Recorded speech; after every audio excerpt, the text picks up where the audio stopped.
Hey, I'm Decathlon Gamer. Welcome back to PCM20, Career Mode, episode 135. Into a new season with mostly the same riders back this year, only a few changes. We're going to take a quick look, kind of update where everyone's at in terms of progression. There are a number of riders who have completely stopped growing. Completely. Alves Machado, Monotoglu, German, none of them progressed last year. At all. Gazzoli. So, most of those riders, not all, but most have expiring contracts. Mishik Smith, only a 70 overall, did not level up once last season. I have no idea what happened, why so suddenly so many riders hit their ceiling all at once. That was very shocking. Now, a couple of those guys, Alves Machado and Monotoglu especially, have been with the team longer than anybody else. German's 28. He wasn't a new gen when we signed him, so okay. I mean, I kind of get it. But Gazzoli to not level up once the whole year? I mean, come on. He can't quite be to his ceiling yet. I mean, he was 26, now 27. He wasn't that old. Should have still had 2-3 levels left in him, enough to maybe break 78 by the time he actually peaks. And I wouldn't have expected that until this season.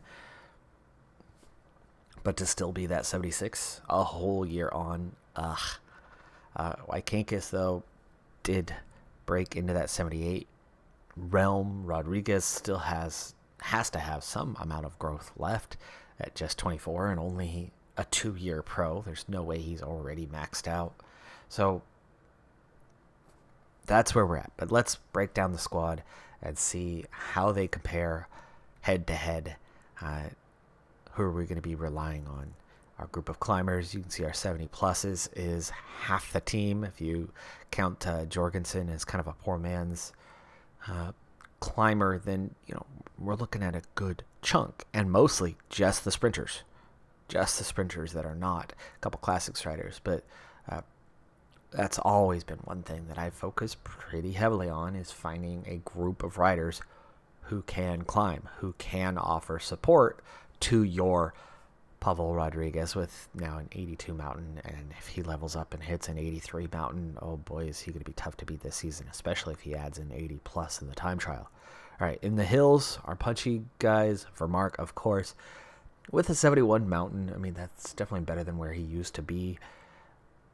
He needs that couple more mountain points, though. He really does. If he had about a 73 mountain, that quite tolerable rating, he would get so many more wins than he does. Not to say that he hasn't earned some wins through his career. I don't like what we had to spend to get him back. I was not a fan of that, but it was necessary. Gazzoli was our third best if you exclude Vermark. And none of the other potential signings that we went after, none of them ended up in the affordable range. So, given our choices, you do what you got to do. Still better and happier to have him and be paying him than, Gazzoli, who, surprisingly, Gazzoli had, second, third most wins on the team last season? Usually out of nowhere. Usually while offering a lead out, and then ended up getting the win because that acceleration rate is good. Weird rider he is. Wykankis, Eric Butt, Moreau, who's a climber, all hitting pretty good territory. I mean, we've got some solid punchiness to us, and can and often have gotten wins on punchy stages. In the time trial, it's all about Rodriguez now, especially with Ginn now gone, and that was definitely a sad one. David Killen is that next best coming up, training to be a stage racer. He's definitely our poor man's stage racer now, now that we lost both Carlos de Mello and Denny Ginn. So we lost our other two stage racer guys. At this point, we are all in for Pavel Rodriguez. We'll see if we can hang on to him for next season. I don't know if we'll be able to afford to bring him back, but if we can get to that 100% interest, maybe, just maybe. In the prologue, plenty of okay talent, but nothing amazing. A little better in the classics now. a little. I mean, Telford and Jorgensen are still our top two guys, and they lack attributes outside of that cobble rating. So that continues to be a problem for us. But our new man, very young, just 21, 71 overall right now. Let's say Giho. Gihos, okay, he's got sprint where the others do not. The 73 rating is not great, but if he's in support from Telford, from Jorgensen, as we get later in a race, the 73 won't quite cut it. But if we can get him to maybe a 75 and above and bring that flat rating to a 70 plus and bring that resistance up a little bit, bring that stamina. I mean, he's still missing a few attribute points. He really is. But the groundwork is there. And a couple levels from now, I could see him starting to be our go-to guy in the classics. So not quite from day one, but by mid-season, he'll be our leader. Alves Machado, of course, has been our poor man's cobble one. He'll continue to be that this season, but he is not worth hanging on to with just that 70 cobble rating. That's not going to improve. And again, he hasn't leveled up in a year and a half. In the sprint, Rajkovic is coming along. He is so close now, a 79-76. Plus, he's got that little bit punchiness. It's a good combination. He's got resistance over 70. He's got stamina mid-70s. He is just 20 years old. So add a couple more levels to him, and he could actually be an elite sprinter. We could finally have that on the team, because we've had just terrible sprinting from day one, and we always kind of just got by. And then a couple seasons ago, right, just finally a couple of seasons ago, Monotoglu got to that 76 plus. Alves Machado got to that 76, 77 that he's at now. Those two guys got there. I think Monotoglu has leveled up one more time since then, and then that's been it over the last two seasons. But those guys just finally broke that 75 threshold where they got competitive.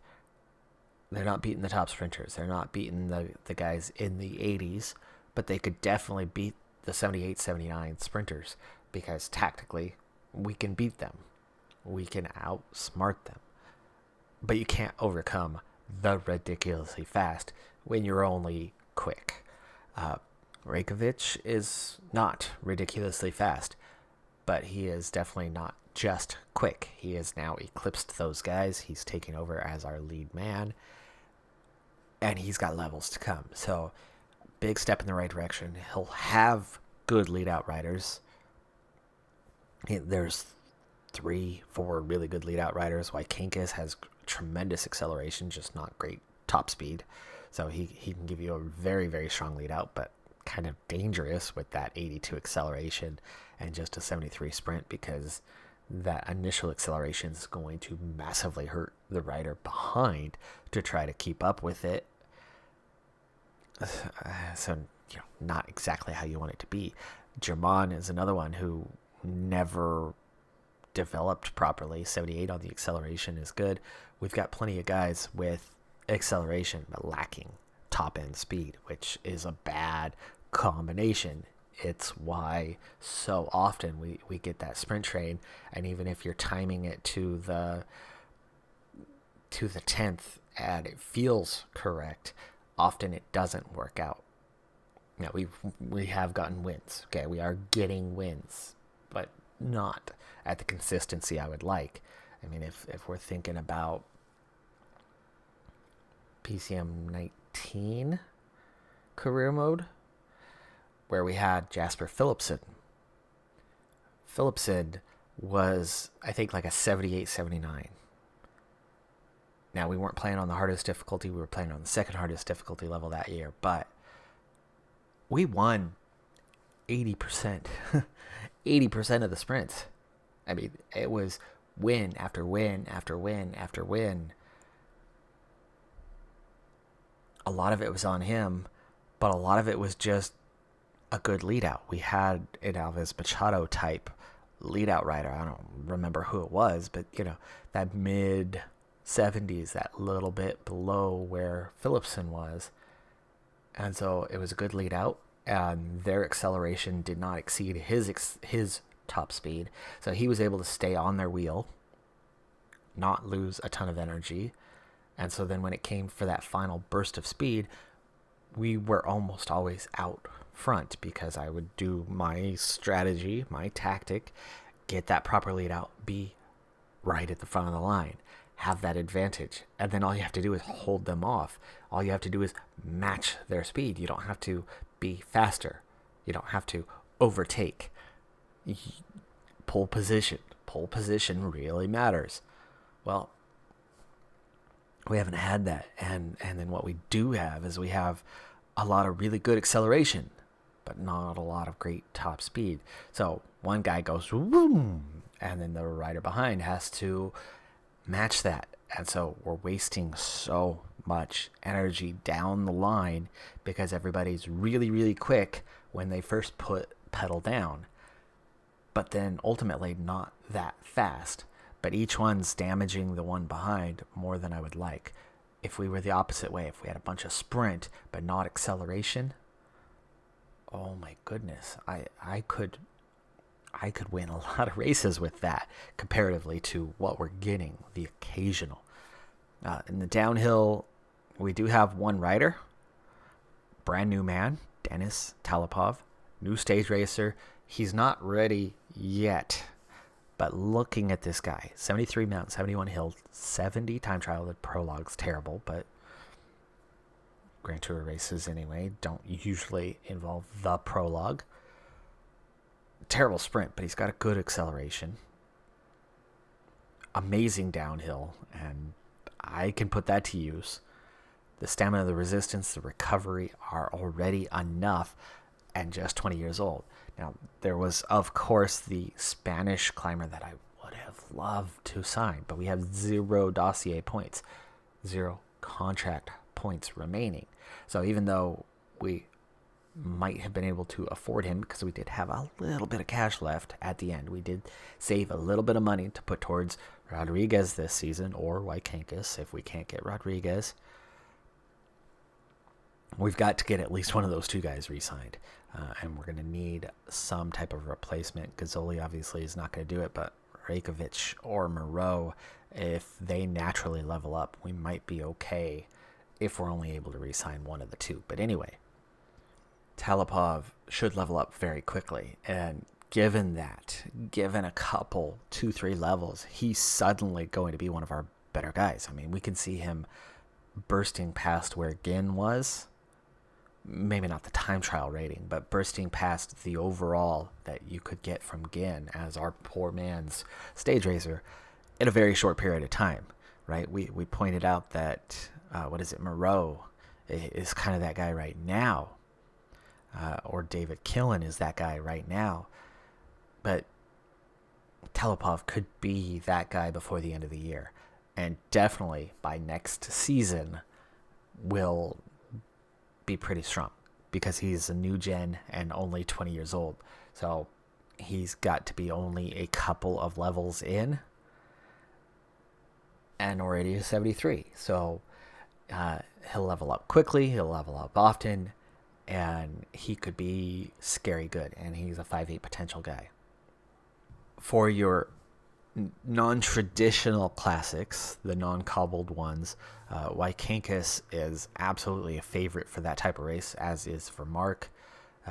Both guys have very similar profiles in that they are quite punchy, can climb decently well. Wykankis can definitely handle mild cobbled race, unlike for Mark. He's already much faster than Vermark is. He's not quite as punchy, but he's much faster, so he can finish a lot better. Vermark's only way of winning was always literally getting that break, getting that punchy separation like an Alaphilippe. But then, unlike Alaphilippe, can't finish it off with a sprint, so he's got to be solo. Wykankis, on the other hand, has punchy, still not Alaphilippe or Vermark level, but has punchy and has sprint and has stamina and has resistance and has flat. So he's got the combination. Wykankis is pretty damn good. I like him much more than Kevin Vermark at this point. I'm guessing that for Vermark, this is his final contract. We will not be thinking about re-signing him when this contract expires, but hey, that's 3 seasons away. I don't even know if this series is still going to be going in 3 seasons. But Wykankis, he'll be a focal point this season. Moreau, Rakovic as developing focal points. More longer time, David Killen, Talipov. And then we brought in a young guy here with Baranja, who is another Slovenian rider. So we have 3 now. Sponsor is Slovenian this year. German, I can pretty much let go because we've got Baranja. We're definitely going to look to hang on to Rakovic. I don't know if we're going to still have the sponsor next year. Our playthrough, our style, and starting with literally no money has kind of favored having a new sponsor every single year. There's only been a single time that we extended with a sponsor. That's only happened once. So it's hard when you're switching every year because new sponsors always have high demands. But for us, NZA was the only time we spent 2 seasons with NZA. So that combination has been rough. What we're looking at now for next year, though, $165,000. So nice increase, plus $35,000 on what we have right now. We have a little bit of money left over also, so that's nearly $40,000 right there on top of what we already have. And then some expiring contracts that are coming up. There is some money out there. Rodriguez himself does have expiring money, so that's money to put into it. So, you're already looking at about $55,000. Gazzoli. So we're topping 75. Alves Machado, we're topping 85. We're gonna have 90,000 plus money to play with. Now we will have to assign more than just one rider. So 90,000 for Rodriguez alone is going to get us in a lot of trouble because suddenly we're gonna have a much smaller team next season if we spend every penny on Rodriguez and have nothing left to sign anybody else. So let's hope that he's going to accept something like 70,000 and we have a little bit of money left. That would mean Wykankis is gone almost certainly because he'll be looking for 40 or 50,000. If Rodriguez is too high, we could definitely afford Wykankis. We can definitely afford another good rider and then a bunch of replacements. But yeah, if we end up getting enough money to re-sign Rodriguez, it's going to take most everything we have. And I'm not sure we're going to be able to afford it because you start looking around the Peloton and there is some stupid money out there. I mean, there's guys that are making well over 100,000. So, ouch. Ouch. I hope he's not going to be that guy. And he very well could be because he is a superstar reputation. He is a Tour de France winner. He's already a 79. And he still has that crazy high potential. He's probably going to be in 80 by the time we hit the signing period. I would venture to say, I would guess. So, yeah, a lot to do. So, for me, I'm going to jump into the planner. I'm going to plan out the early season and one quick look at the sponsor and the objectives. I'm not too worried about it. Really not too worried about it this season. We're bigger, we're stronger, we're capable. We did really well last season as the last team qualifying for the World Tour. This year we were 14th. We moved up. We were still lower end, but we were comfortable in that qualification in the end. And we've still got young guys that are growing and developing and getting better, including Rodriguez, who should definitely still be seeing some levels and is already an amazing talent. So we will have successes. We will have lots of noteworthy results. So we can count on results going pretty much max. We can count on registered riders going pretty much max because we have superstars. We have very popular riders. And then finally, the squad evaluation. They love Rodriguez, and we have our 3 Slovenians, including Rekovic, who has a strong enough popularity that the evaluation's there, which means we should cruise to a 100%. I really don't even need to pay any attention to the objectives this season. We're just going to kind of get into whatever races we want to get into and do what we want to do, because I should naturally carry enough to get 100%. And that's going to be nice that we don't have to focus on that. They want a top 3 at the Tour. They want a top 3 at La Vuelta. They want stage wins at Giro. I don't need to worry about the stage wins coming through bringing a team built on winning stages. I am going to go for all 3 Grand Tours this season. That's my goal. I don't know if we can do it. Obviously, the Giro, I think, would be the hardest, because it's that shared objective. With Tour de France, you can only target one. We're targeting the Tour.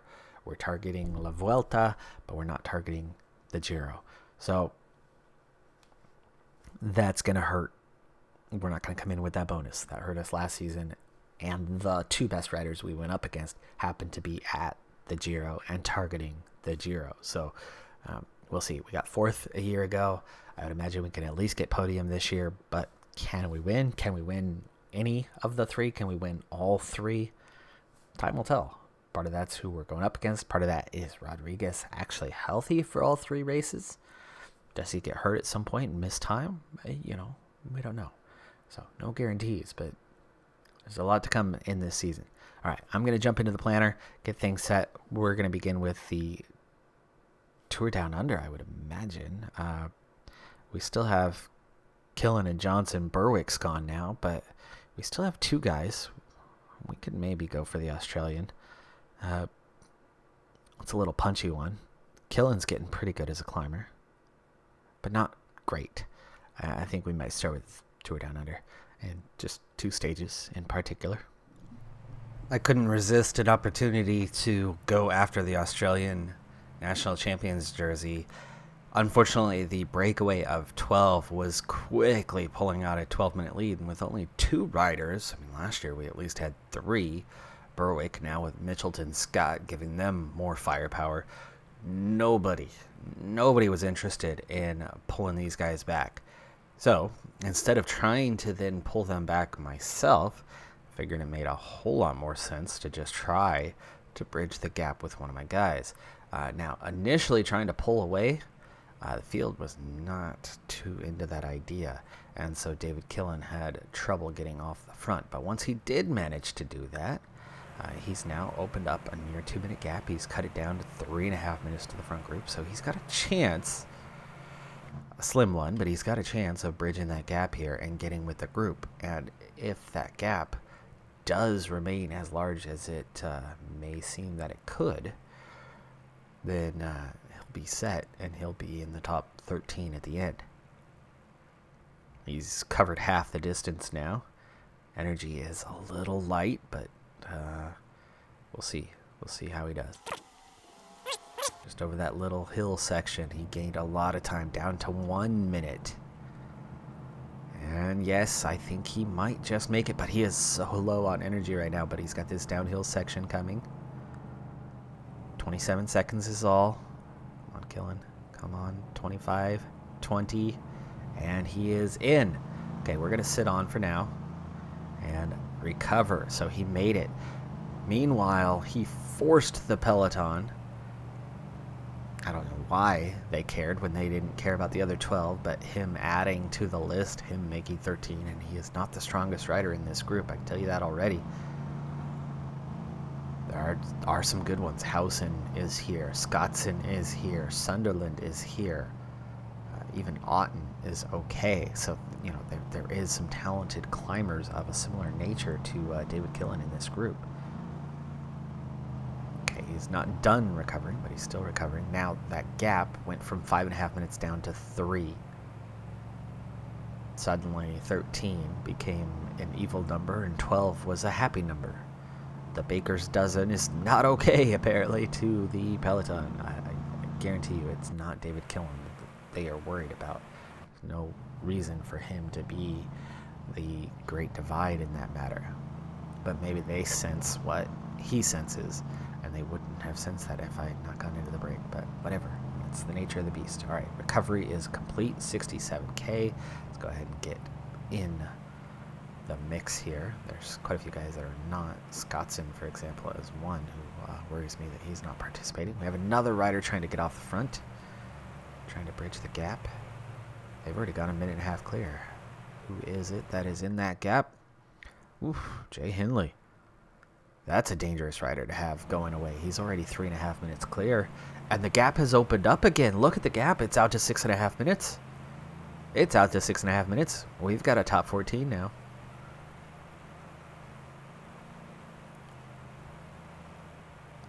It's out to 8.5 minutes. This is it, folks. The Peloton sat up and let these guys go. Apparently Hindley was the link. He was the difference between somebody wanting to chase to get somebody into this group and everybody else just letting it be. 40 kilometers to go now. We absolutely want to start conserving some energy because it's 13.5 minutes. Hindley's gonna bridge that gap, it looks like. I'd rather him not bridge that gap, but that's okay. It's too late now to worry about that. Alright, time to start assessing the group. Sunderland, Punchy, not a great climber, but Punchy could be enough here. Kolk is similar to what we have, very similar. Riddle's no threat. Scottson's not going to be a threat. Okay, yeah, we already see it. We have another Killen in the group. A brother, maybe? A new gen? Otten. Another Yates. A sprinter. Howson. Howson's a little bit of a threat. Hindley becomes a huge threat, but you can see how badly his shoulders are bobbing, so we might need to make a move here very soon to get him dropped. Dybel.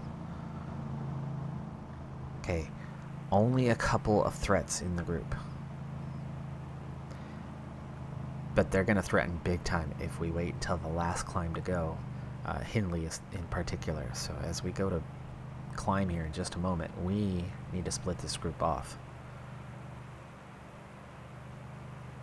So it's time for the first move, 24K. If it doesn't work, we can recover, but we've got to get through these guys. Come on now.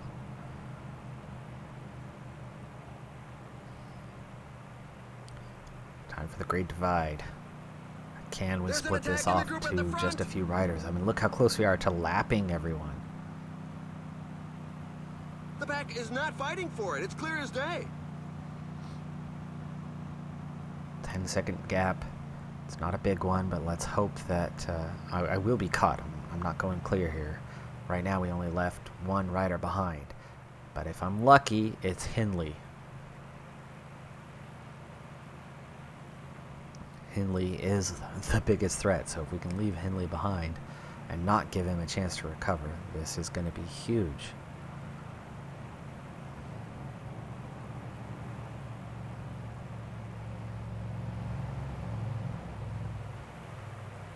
Now, technically, the rules state that these guys should all be eliminated from the race. Let's see, Johnson, cruising at a 75, is actually out front. Alright, we left whoever that is. They are behind. Let's back off. Let's recover a little bit. The finish line is getting close. The riders have just passed the 15 kilometers road sign.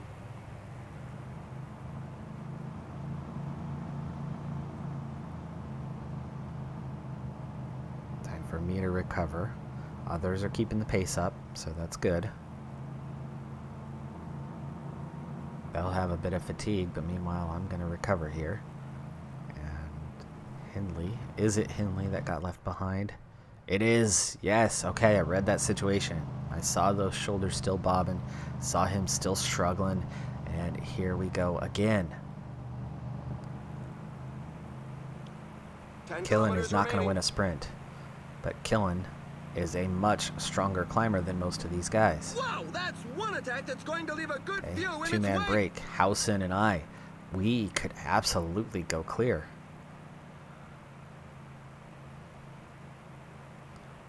Oh, come on, Howson.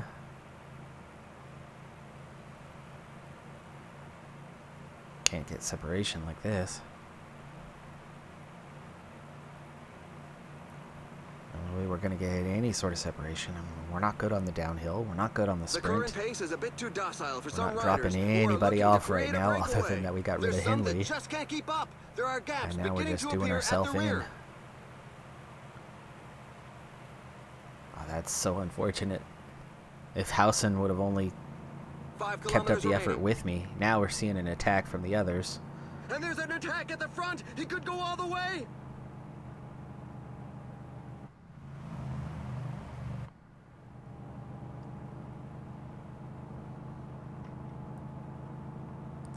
$3K to go. Gotta scoot forward. It's a downhill. 1.8. 1.4. There goes the sprint. The strong men are giving their Sprint is all. on. Come on, Killen. Come on, Killen. Oh, he is in contention for a good finish, at least. Maybe podium. It's going to be very tight. We got He 4 got the guys better fighting of for his second. breakaway companions He to does win get this third. race. He gets a podium.